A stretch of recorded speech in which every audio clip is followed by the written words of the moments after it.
जाजपुर धर्मशाला थाना कायमा ब्रिज निकटरे थिबा मटन दुकान अकारण भांगी दिया जाइछि। स्थानीय अंचल रे हेउथिबा गाई चोरी घटना रे संपृक्ति थिबा नै स्थानीय लोके आज मटन दुकान भांगी दैछन्ति।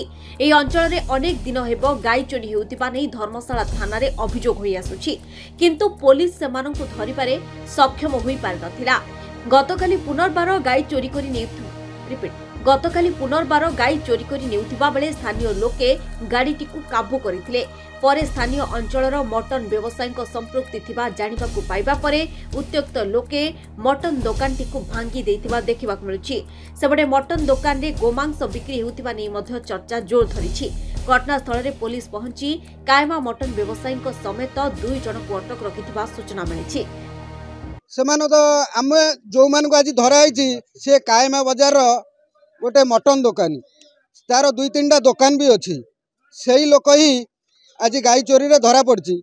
आमे भावुचु से मटन सहित आम हिंदू मान को गोमाता मांस भी खाया दूची, कारण जो पिलाटा ता सहित धरा होता ता सहित माड़ किसी पिला धमके धमके पचारा भितर से कही आसूला ना आम गोटे गाई रखीचु ईद रे दबू ईद रे काटिया रखीचु। यही आमर सन्देह होची से जो लोक से मटन बिकुला तादर गोरु मांस भी आमको गोमाता मांस भी खोई दे पारे, कहीं संभव नुहे से ही लोक ही आधे मुख्य चालनकारी मुख्य।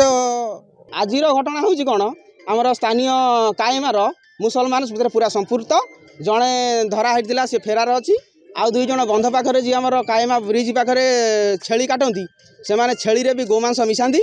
आज से धरा पड़ी गोटे गाई चालाण कर समय गाड़ी सह धरा पड़ी 3 जन जड़े फेरार अच्छी।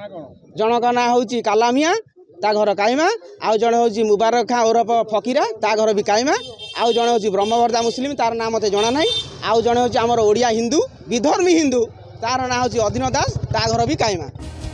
धर्मशाला शिव प्रसाद महांती रिपोर्ट धरित्री लाइव।